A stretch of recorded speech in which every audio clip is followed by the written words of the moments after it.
Padre, gracias, Señor, por el amor que tú nos das cada día, Señor, y gracias, Padre, porque podemos confiar en ti, que tenemos un Salvador digno, un Salvador poderoso. Gracias, Señor, porque, Señor, por tu palabra, tú nos hablas siempre, mi Dios. Y hoy también queremos pedirte, Señor, que nos hables, queremos estar atentos a ti y a tu voz. Pedimos, Señor, por la obra del Espíritu Santo en los corazones. En el nombre santo de Cristo Jesús oramos. Amén. Bien, pues la semana pasada que estudiábamos, la antepasada, pues la pasada fue el aniversario de la antepasada que estábamos estudiando Juan capítulo 5, les había comentado que lo iba a dividir en dos partes. Algunos tienen el apunte completo del material de vida de Cristo. Estamos estudiando la vida del Señor Jesús desde su nacimiento hasta su resurrección de forma expositiva. Les comenté yo que veíamos eso en una parte, así que el título de estos dos mensajes fue un milagro y un mensaje.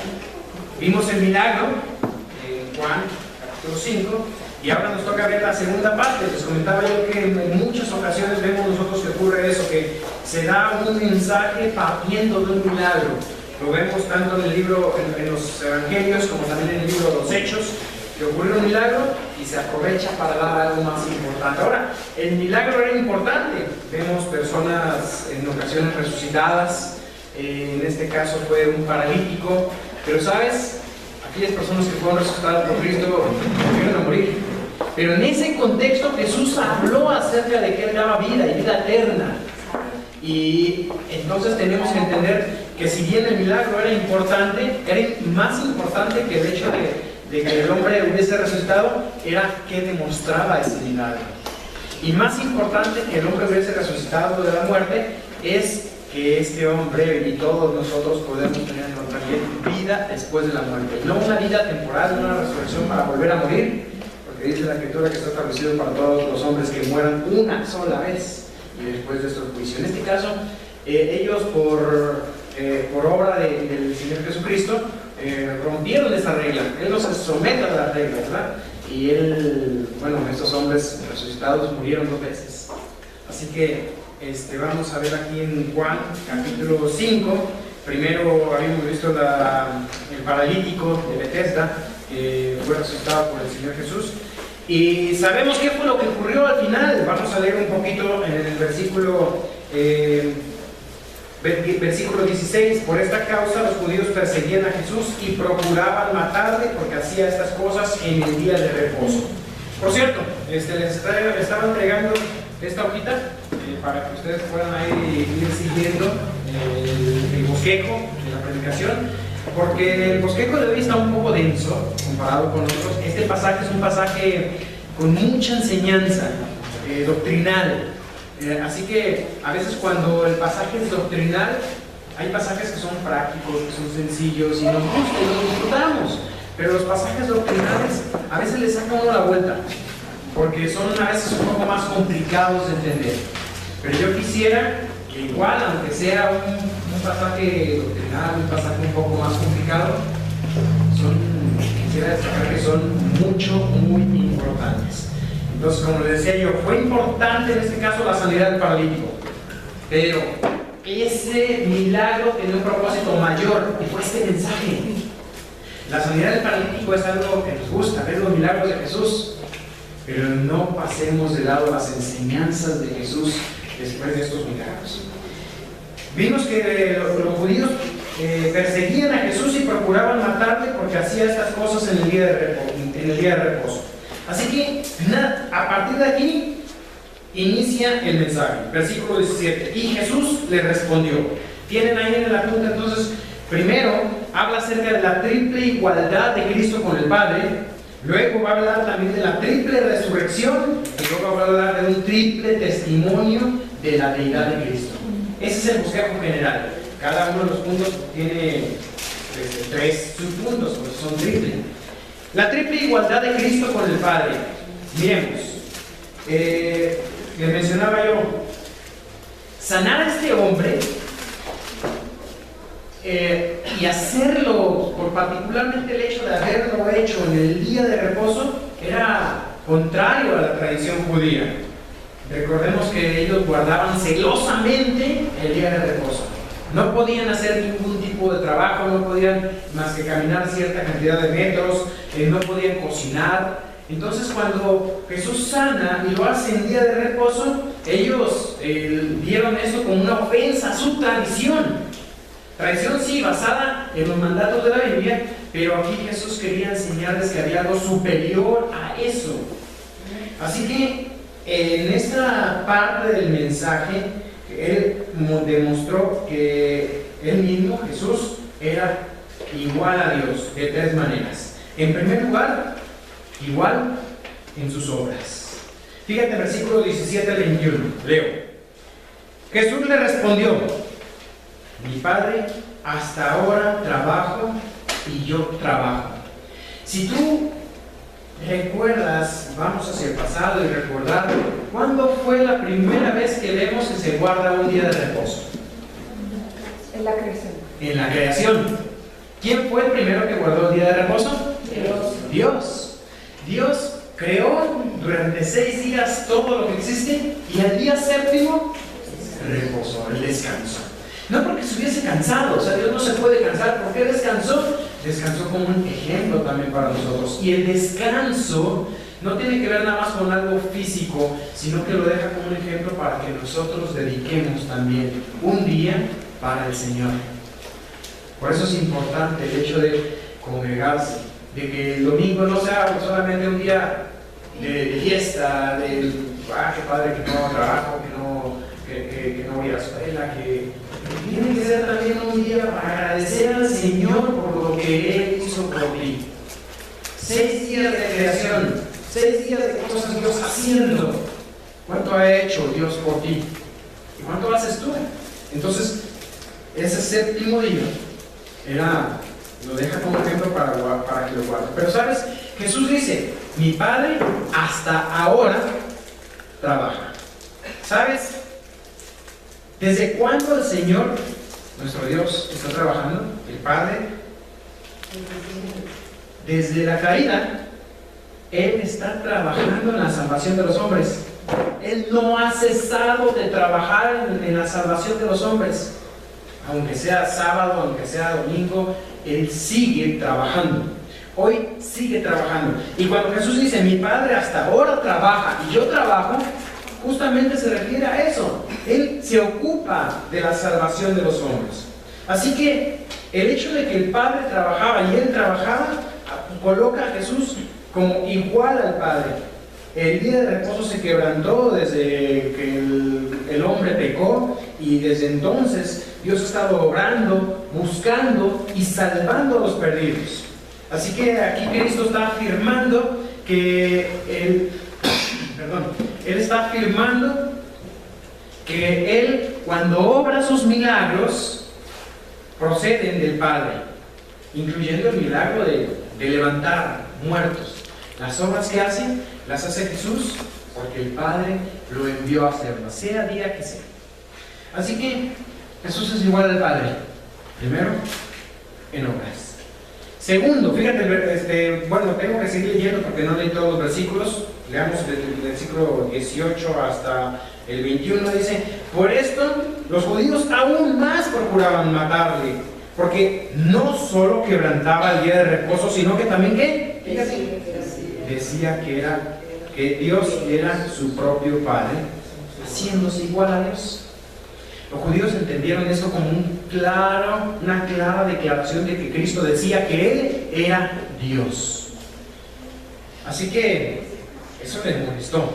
Dice el versículo 19: respondió entonces Jesús y les dijo: de cierto os digo, no puede el Hijo hacer nada por sí mismo, sino lo que ve hacer al Padre, porque todo lo que el Padre hace, también lo hace el Hijo igualmente.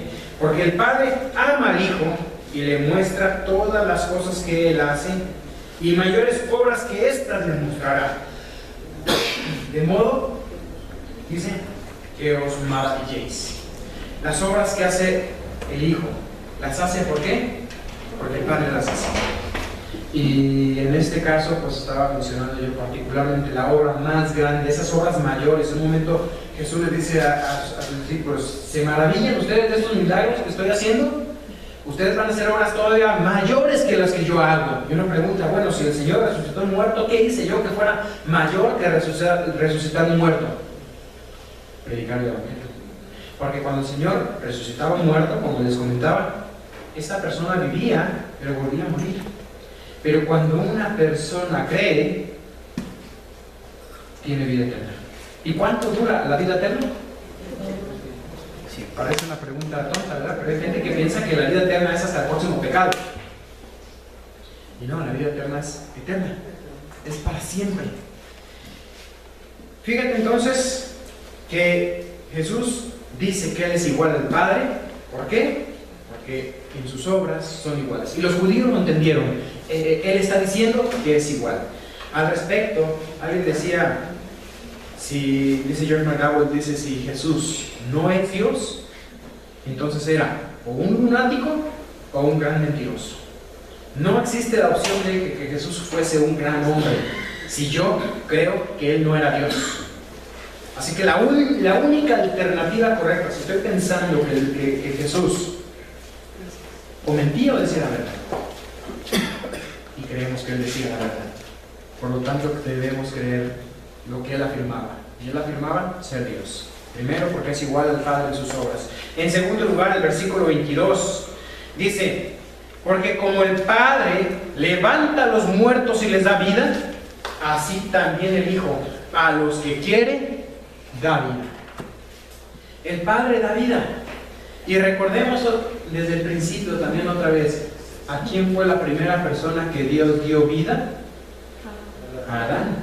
Cuando lo forma del barro y sopló en su nariz aliento de vida. Él dio vida. Hoy, Él sigue dando vida. Si tengo la vida es porque Él me la dio. ¿Y Él quiso dármela? Sí. Pero ¿sabes? La vida va más allá que solamente la vida física. Dios quiere también que tengas vida eterna.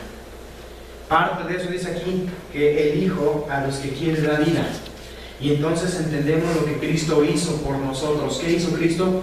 Vino y murió por mí. ¿Para qué? Para darme vida. Es interesante entender la obra de Cristo, pensar en que Él prefirió morir que vivir sin ti. Él murió por ti, para salvarte, para rescatarte. Así que el segundo lugar, como dice aquí, sería primero, igual en sus obras. En segundo lugar, igual en juicio. El 5:22 dice: porque el Padre a nadie juzga, sino que todo el juicio dio al Hijo. ¿Quién es el que juzga entonces? Es el Hijo. Y si analizo yo un poco este pasaje, vamos a brevemente, que regresa en el Evangelio de Juan hasta el capítulo 3.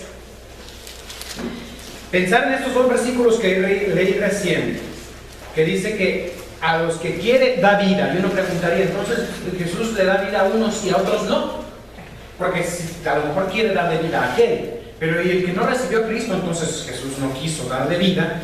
No, no es así. Mira lo que dice aquí Juan capítulo 3. Es conocido este versículo, ¿verdad? Quizás uno de los más conocidos, versículo 16. Juan 3:16. Porque de tal manera amó Dios al mundo, que ha dado a su Hijo unigénito, para que todo aquel que en él cree no se pierda, mas tenga vida eterna. El concepto de la vida eterna es el que estamos hablando aquí. Jesús le había dado vida física a un paralítico. Sus piernas estaban muertas, no había conexión de su cerebro a sus piernas por algún accidente o por algo que le pasó. No tenemos el diagnóstico médico para ver por qué el hombre estaba paralítico, pero Él restauró instantáneamente su cuerpo. Y este pasaje deja algo también claro en el versículo 16. Dios te amó tanto que Dios el Padre dio a su Hijo quién lo dio? Por todos. Dice, para que todo aquel que en él cree no se pierda, mas tenga vida eterna. Y hablamos aquí también de que es igual en juicio. Dios entregó todo el juicio al Hijo. Esto hace a Cristo igual al Padre, porque solo el Padre puede juzgarnos por nuestros pecados. Pero fíjate lo que dice aquí, versículo 17. Porque no envió Dios a su Hijo para condenar al mundo, sino para que el mundo sea salvo por él. El que en él cree no es condenado, pero el que no cree ya ha sido condenado porque no ha creído en el nombre del unigénito Hijo de Dios. Ahí está la clave. Si te das cuenta, este versículo dice: ¿quién va al cielo y quién no va al cielo? ¿Se va al cielo por ser malo? ¿Se va al cielo por ser pecador? Todos somos pecadores. De modo que todos necesitaríamos ir al infierno. Entonces, no puedo yo entrar al cielo por lo que yo soy pecador. Entonces, ¿cómo se va al cielo? Creyendo. Entonces, quien está en el cielo, quien va al cielo, quien tiene vida eterna, ¿significa que nunca ha pecado? No se trata de haber pecado, no todos somos pecadores. Se trata de haber entendido y creído que Cristo pagó el precio de tu salvación. Al inverse igual, ¿se va al infierno por ser malo? ¿Se va al infierno por ser pecador? Si la respuesta fuera así, todos deberíamos ser al infierno. La realidad es que no. Quien va a la condenación, como dice aquí, el que no cree ya ha sido condenado. Entonces no vas al cielo por ser bueno, vas al cielo porque creíste en Cristo, que Él pagó por ti. No vas al infierno por ser malo, vas al infierno porque rechazaste la obra de Cristo en tu favor. Él pagó por ti. Todo juicio le entregó al Hijo. Vamos a regresar a Juan 5, estamos en el versículo 22.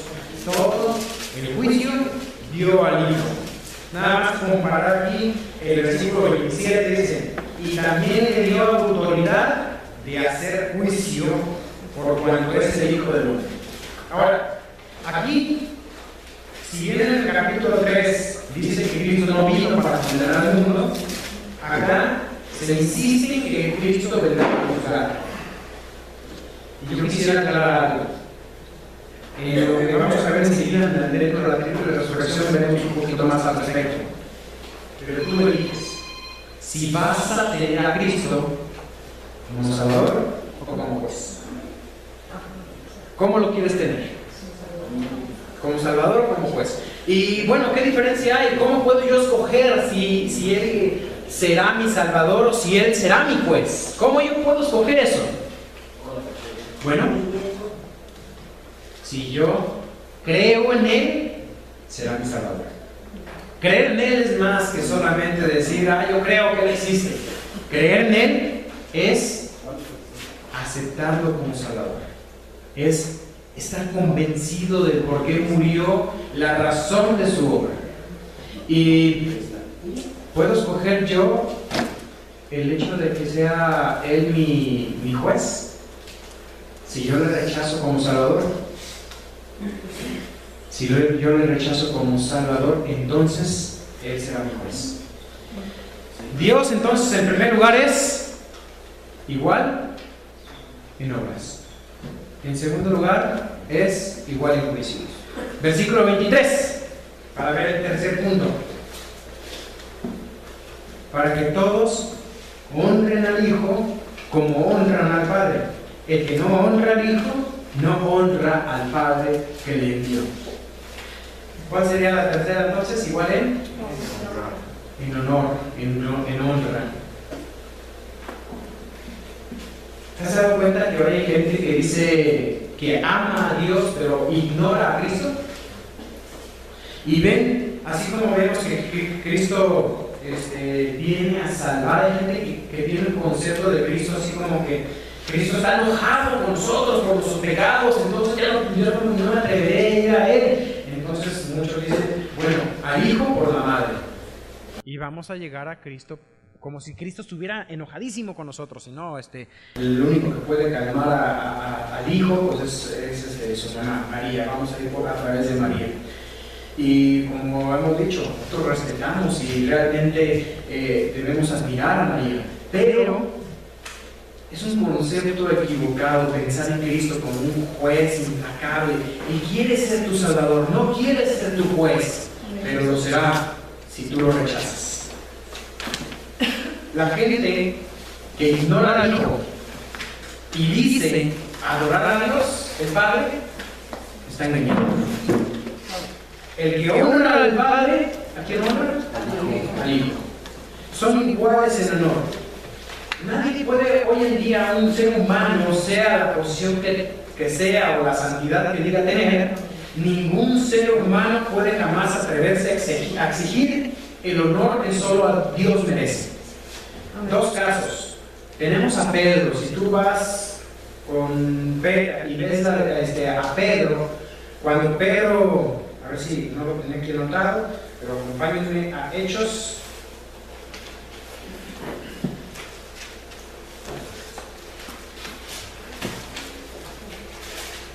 Libro de los Hechos, capítulo 10. Déjenme buscar el versículo.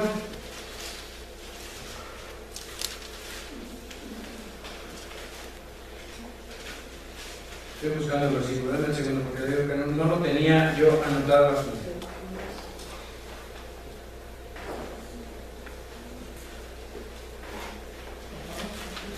Es cuando Cornelio, aquí está. Hechos 10, versículo 24. Al otro día entraron en Cesarea y Cornelio los estaba esperando, habiendo convocado a sus parientes y amigos. Cornelio era un gentil, alguien que no conocía de Dios, aun cuando era temeroso. Y dice que cuando entró Pedro, versículo 25, salió Cornelio a recibirle. ¿Y qué hizo Cornelio? Se postró a los pies, se inclinó ante Cornelio y adoró. ¿Qué hizo Pedro? Ahora, si pensamos nosotros en Pedro, muchas veces en la posición que Pedro tenía, ¿qué hizo Pedro con Cornelio? ¿Aceptó que él se inclinara? No, mira el versículo 26, más Pedro le levantó diciendo, levántate, pues yo mismo también soy hombre. Qué diferente, ¿no? La actitud de los que dicen hoy ser sucesores de Pedro, que aceptan que personas se le puedan inclinar ante ellos, cuando Pedro no lo aceptó. Vemos más adelante a un Juan inclinado, es un ángel. ¿Y qué hizo el ángel? Le dijo a Juan que no lo hiciera, que adorara solo a Dios. Amén. Vemos también a Pablo, personas que se inclinaron ante el apóstol Pablo, y Pablo no lo aceptó. Así que entendemos esto que Cristo aceptó que se inclinaran ante Él. Sí. ¿Por qué? Porque Dios. Si Él fuese un ángel no habría aceptado. Dice la Biblia que entre Cristo se doblará toda la rodilla ante Cristo. Así que en primer lugar, Cristo es igual al Padre. ¿Por qué? Porque es igual en obras, porque es igual en juicio y es igual en honor. ¿Ok? Ahora vamos a ver y seguir en el mensaje, versículo 24. De cierto os digo, esto empieza a hablar del tema de la triple resurrección. El que oye mi palabra y cree, aquí están los dos requisitos para la vida eterna. ¿Cuáles son? Oír y creer. Hoy la palabra creer es como una conjugación de una palabra que no lo tenemos nosotros como verbo.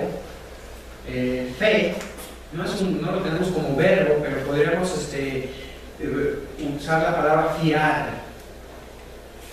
el tener fe era mucho más fuerte que para nosotros el creer. Creer es estar convencido, tener fe en Él es estar convencido de quién es, de la razón, por qué Él murió. Y bueno, entonces en Él, fíjate aquí dice, el que oye mi palabra y cree al que me envió, tendrá vida eterna y no vendrá condenación, mas ha pasado de muerte a vida. ¿Dice así? ¿Cómo dice?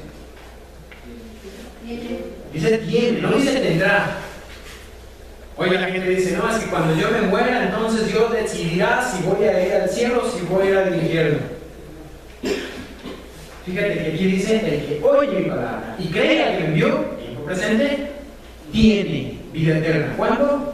Ahora, hoy. La vida eterna comienza desde que tú creíste en Cristo. Hay un pasaje también paralelo en Efesios, solamente en este caso lo menciono porque para no tomar tanto tiempo. Efesios capítulo 2, versículo 1 al 3. Si quieren pueden buscarlo. Lo voy a leer yo. O anótenlo ahí también y después lo buscan. Cuando habla de la resurrección que estamos viendo, la primera resurrección. Así que el primer punto sería la resurrección de los. Le puse la línea y no, debo haber borrado muertos hoy en día, así que está completo, no le falta nada ahí a la hoja. La resurrección de los muertos hoy en día. Podríamos agregar quizás ahí de los espiritualmente muertos hoy en día, si quieren. La resurrección de los espiritualmente muertos hoy en día. Efesios 2, versículo 1. Y Él, está hablando de Jesús, Él os dio vida a vosotros cuando estabais, ¿cómo estabais? Muertos en vuestros delitos y pecados. Nosotros estábamos con vida, pero muertos. Muertos en vuestros delitos y pecados, en los cuales anduvisteis en otro tiempo, siguiendo la corriente del mundo conforme al príncipe que opera en la potestad del aire. ¿Quién es ese príncipe? Satanás. El príncipe que opera, el príncipe de la potestad del aire, el espíritu que ahora opera en los hijos de desobediencia. Date cuenta, no sé si te das cuenta en la Biblia, si has visto eso o notado eso. A Dios se le llama Padre, pero a Satanás también se le llama Padre. Padre de mentira. Y aquí lo dice. ¿Cómo se le llaman los hijos de Satanás? Los hijos de desobediencia. Y dice aquí, o sea, yo no tengo que acusar a los hijos, los malvados hijos de desobediencia. No, yo naturalmente fui de ahí. Era hijo de Satanás. Yo estaba muerto en nuestros pecados, en mis pecados.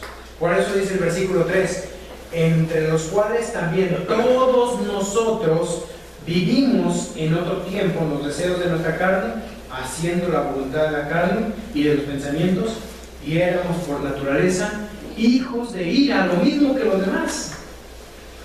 No somos mejores que la gente que consideramos malvada, porque somos potencialmente más malvados que cualquiera. No somos mejores que nadie. Dios, Cristo, no me salvó por ser mejor que otros.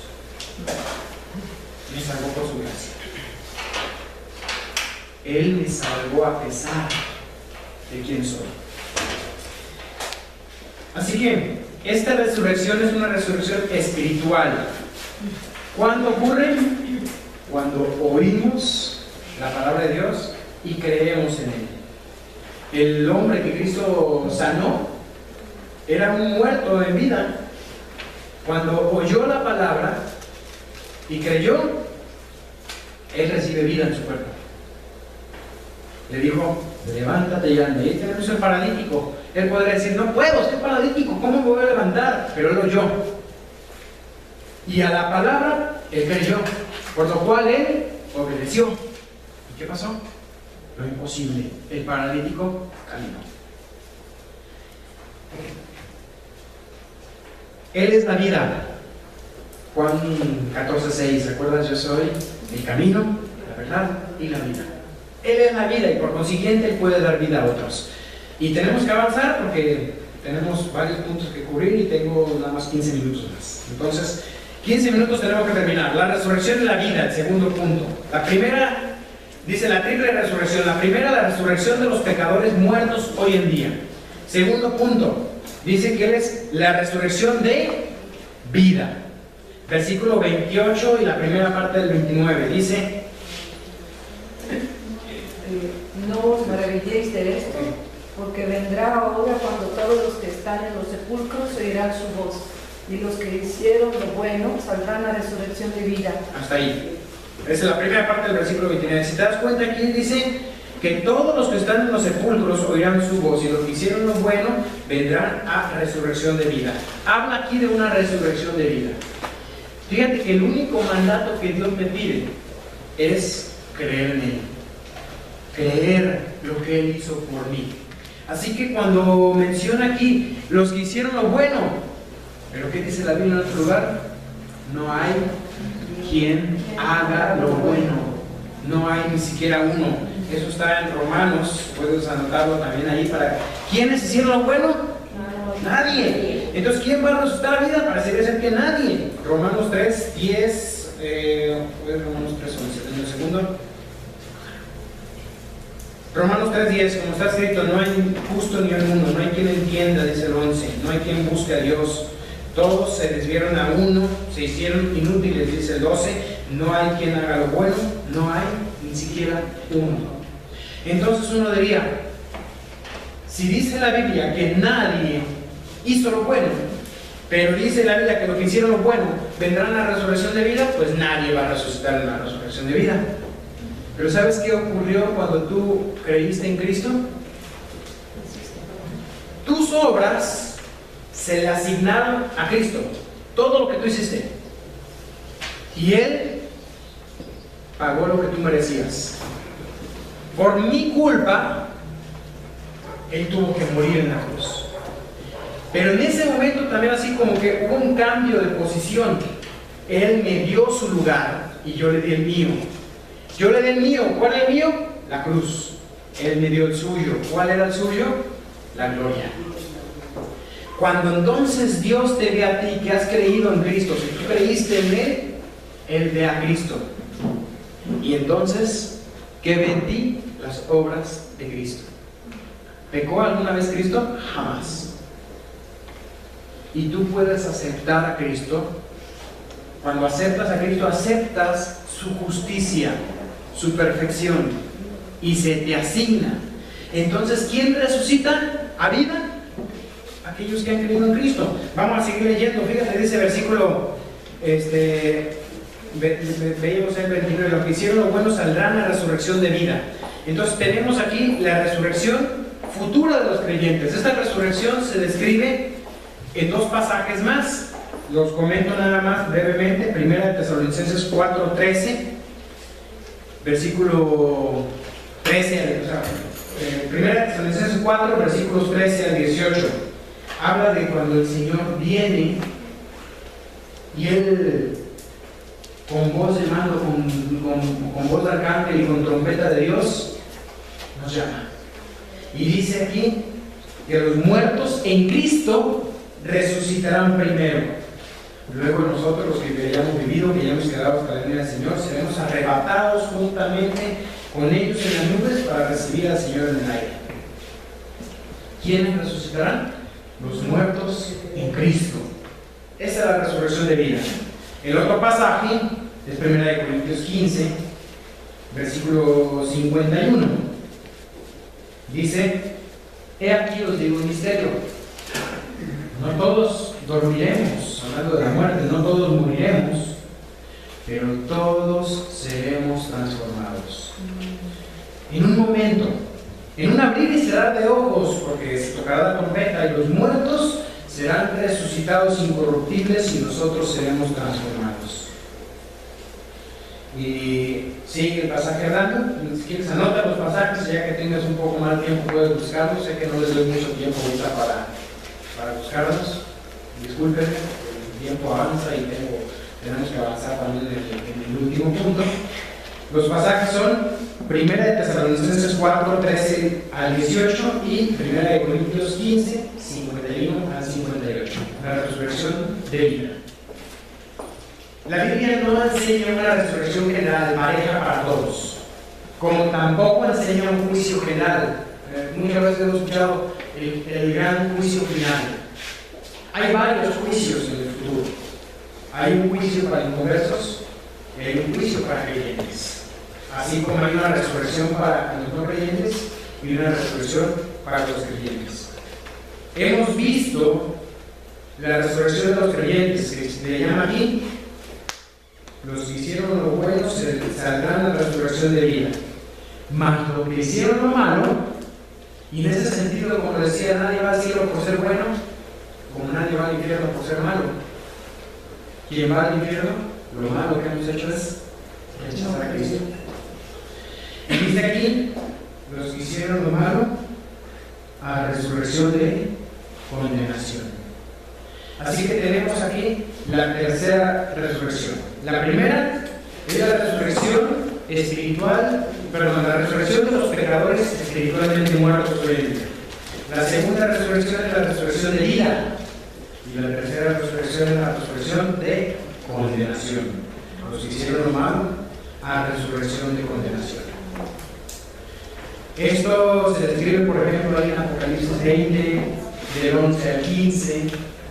Habla de ese juicio que se llama el juicio del gran trono blanco. Anótalo si quieres, ya después lo ves. Y tiene lugar justo antes de que Dios cree esos cielos nuevos y tierra nueva en los cuales mora la justicia. Todos los que han rechazado a Cristo serán juzgados en este juicio, no para ver si van a entrar al cielo o no, sino para ver cuál será su grado de castigo. Al infierno se le llama en la Biblia la segunda muerte, la separación de Dios. Y ningún cristiano, y por cristiano no me refiero a la religión, me refiero a aquellos que han aceptado a Cristo como su Salvador. Porque hay cristianos de diferentes religiones o personas que han aceptado a Cristo, pero lo importante es que tú personalmente, Cristo sea tu Salvador. Ningún cristiano participará de la segunda muerte. Ningún cristiano estará frente al gran trono blanco teniendo a Dios o a Cristo allí como juez, porque Dios el Padre dio todo juicio al Hijo. Vimos entonces, ya terminamos la triple igualdad. Cristo es igual al Padre. Vimos la triple resurrección: la resurrección espiritual, la resurrección de vida y la resurrección de muerte. Y ahora nos toca ver en estos últimos 8 minutos que tenemos el triple testimonio de la deidad de Cristo.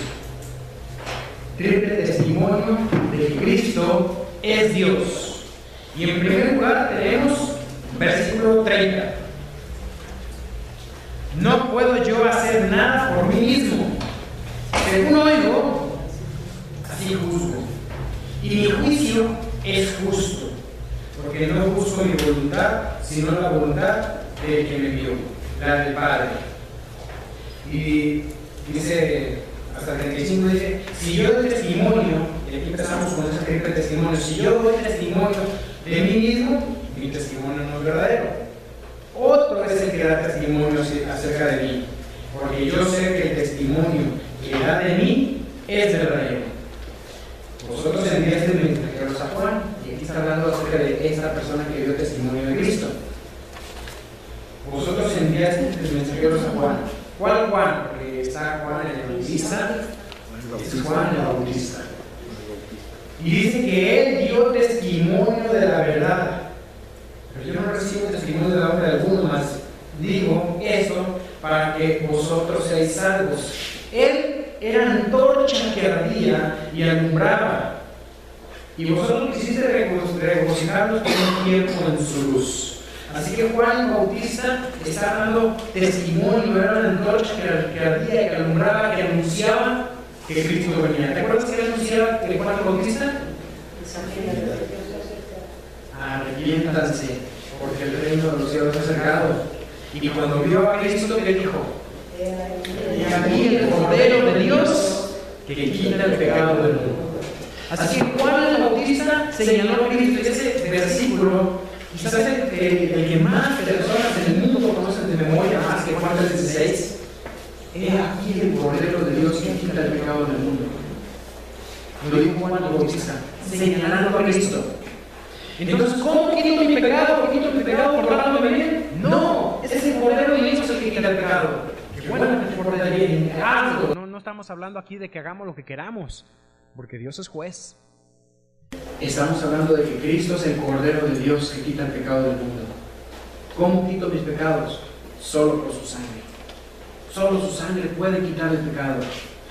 Así que, primer testimonio de la deidad de Cristo, ¿quién fue? Juan Bautista. Segundo testimonio de la deidad de Cristo, de que Cristo es Dios, versículo 36.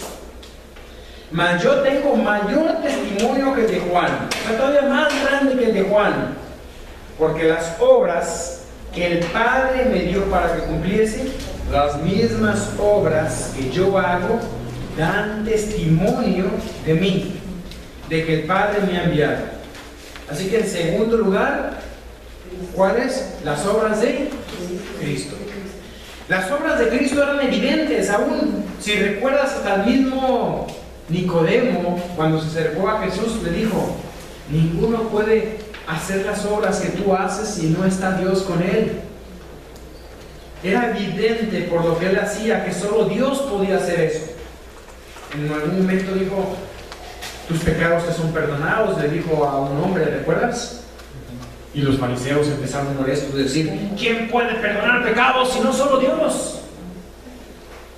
Y Jesús, sabiendo lo que decían, volteó con el hombre, estaba paralítico, lo habían bajado por el techo de la casa, y dijo: para que sepan que el Hijo del Hombre puede perdonar pecados, a ti te digo, levántate y anda, haz tu cama y anda. Entonces él, el paralítico de nacimiento, se levantó y caminó, demostrando que lo otro, que era perdonar pecados, también se había efectuado. Así que las obras de Cristo demuestran que Cristo es Dios. Tenemos entonces primero Juan el Bautista, primer testimonio de que Cristo es Dios. Segundo testimonio de que Cristo es Dios, sus propias obras. Tercer testimonio de que Cristo es Dios, el Padre en la palabra. El Padre en la palabra, versículos 37 hasta el 47. Voy a leer el pasaje completo y doy algunas conclusiones.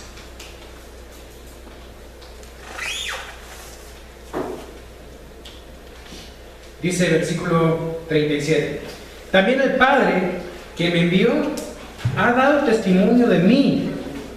Nunca habéis oído su voz, ni habéis visto su aspecto, ni tenéis su palabra morando en vosotros, porque a quien Él envió, vosotros no creéis. ¿Recuerdas cuando el Padre dio testimonio de Cristo de voz y la gente lo oyó? En dos momentos. En su bautismo: este es mi Hijo amado en quien tengo complacencia, se escuchó desde el cielo. Y en segundo lugar, el día de la transfiguración. ¿Qué se escuchó desde el cielo? Este es mi Hijo amado en que tengo complacencia, a Él oíd. El Padre dando testimonio. No solamente de voz audible, sino también aquí dice: no tienen su palabra morando en vosotros. Versículo 39: escudriñad las Escrituras, porque a vosotros os parece que en ella tenéis vida eterna, y ellas son las que dan testimonio de mí. No estamos agregando un punto cuarto diciendo el Padre o las Escrituras, porque es lo mismo, el Padre en la palabra. El mismo Padre en la Biblia, todo el Antiguo Testamento apuntaba a Cristo. ¿Quién es Él? Él es Dios. Dios murió por ti.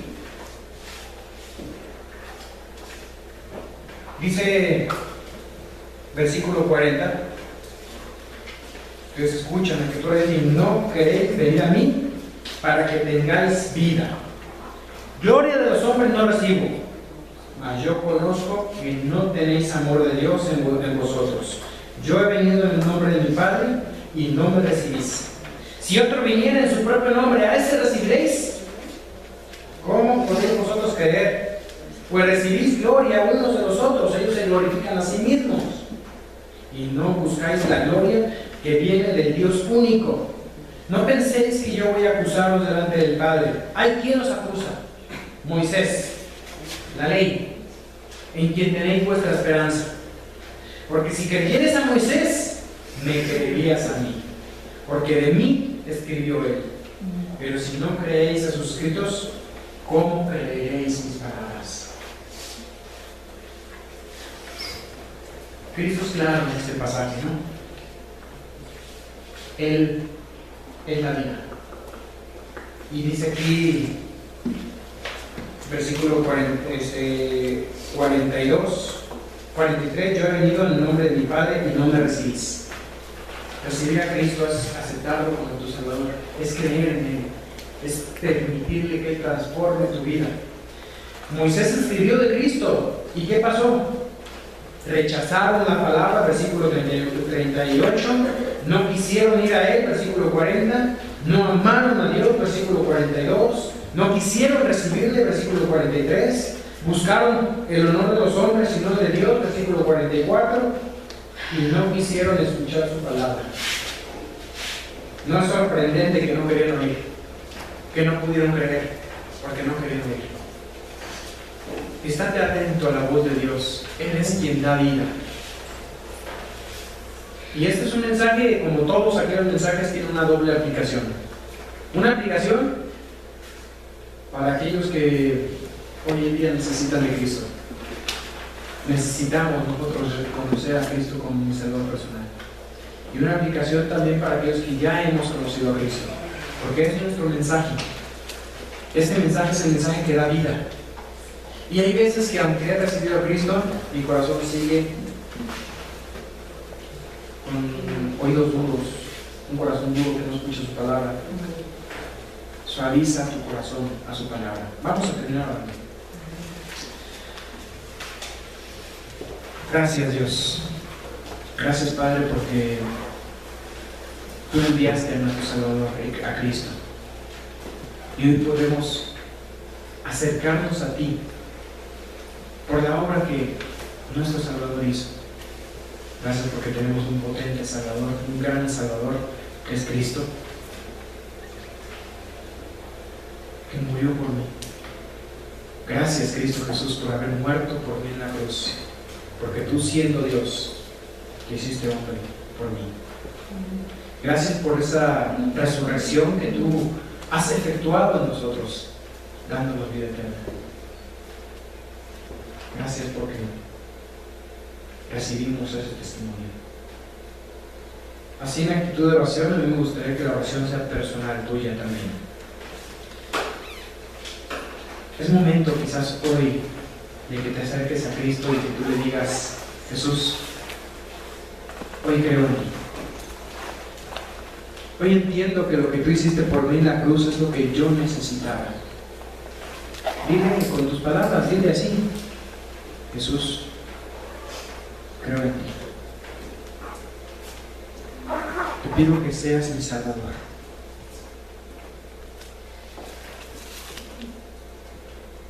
Hoy creo que mi pecado me ha separado de ti, pero que tú, al derramar tu sangre por nosotros, nos quitas ese pecado, me quitas el pecado,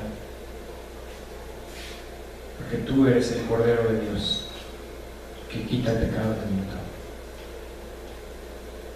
Hoy te acepto en mi corazón como mi único y suficiente Salvador. Gracias por darme la vida eterna. En el nombre de Jesús oramos.